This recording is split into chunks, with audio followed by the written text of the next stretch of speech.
Hello guys, ഇന്നൊരു deep cleaning ദിവസമാണ് കേട്ടോ. അതെ, ഇതാണ് നമ്മുടെ വീടിന്റെ കോലം. ആദ്യം നമ്മൾ ഡൈനിങ് ടേബിളിന്റെ കസേരയ്ക്ക് ഉടുപ്പിട്ട് കൊടുത്തു കേട്ടോ. ഇത് അമ്മ ഫ്ലിപ്കാർട്ടിൽ നിന്ന് വാങ്ങിയതാണ്. 6 പീസ് ഉണ്ട് കേട്ടോ. 6 കസേരയ്ക്ക് സെറ്റാണ്. അപ്പൊ അതേ ഡൈനിങ് ടേബിളിലെ ചെയർസ് ഒക്കെ സെറ്റ് ആയിട്ടുണ്ട് കേട്ടോ. എന്നിട്ട് അമ്മ ബെഡിലെ ബെഡ്ഷീറ്റ്സ് ഒക്കെ വലിച്ചു ഊരുവാണ് കേട്ടോ. ബെഡ്ഷീറ്റ്സും പില്ലോ കവേഴ്സ് ഒക്കെ വലിച്ചു ഊരുവാണ് കഴുകാൻ വേണ്ടിയിട്ട്. എന്റെ കഷ്ടകാലത്ത് ഞാൻ കേർട്ടൻസ് കൂടെ ഒക്കെ മാറ്റാന്ന് വിചാരിച്ചു കേട്ടോ. അതെ, ഈ കുരുക്ക് കൂടി കേർട്ടൻസ് ആണ് നമ്മളിനി ഇടാൻ പോകുന്നത്. ഇത് അമ്മ പണ്ട് ഫ്ലിപ്കാർട്ടിൽ നിന്ന് വാങ്ങിയ ഒരു കേർട്ടൻസ് ആണ് കേട്ടോ. ഇത് ഫുള്ള് കുരുക്കായിരുന്നു. പിന്നെ ഞാൻ എങ്ങനെയെങ്കിലും ഒക്കെ മാറ്റി ഇതേ കേർട്ടൻസ് ഒക്കെ ഫുൾ ഇട്ടു. ആ ടൈമിൽ കസ്റ്റമർ വന്നു കേട്ടോ കടയിൽ. സോ ഞാൻ നേരെ കസ്റ്റമറിനെ പോയി ഡീൽ ചെയ്തു. പിന്നെ വീട്ടിൽ വന്ന് ഫുള്ള് കർട്ടൻസും വിരിച്ചിട്ടു. ദെൻ കുറച്ച് ഷോപ്പിംഗ് ഉണ്ടായിരുന്നു. സോ ഞാൻ നേരെ പോയി റെഡി ആയത് ഷോപ്പിങ്ങിന് പോവാണ്. ആദ്യം തന്നെ ഞാൻ മണീസിൽ പോയി ബെഡ്ഷീറ്റ്സ് ഒക്കെ വാങ്ങി കേട്ടോ.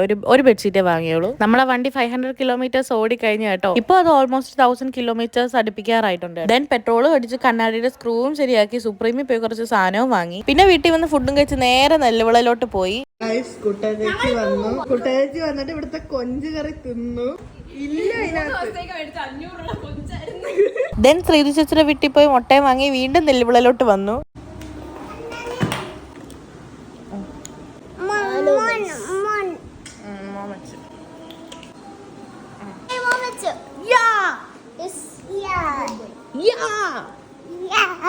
അപ്പൊ അത്രേ ഉള്ളൂ. Bye, see U.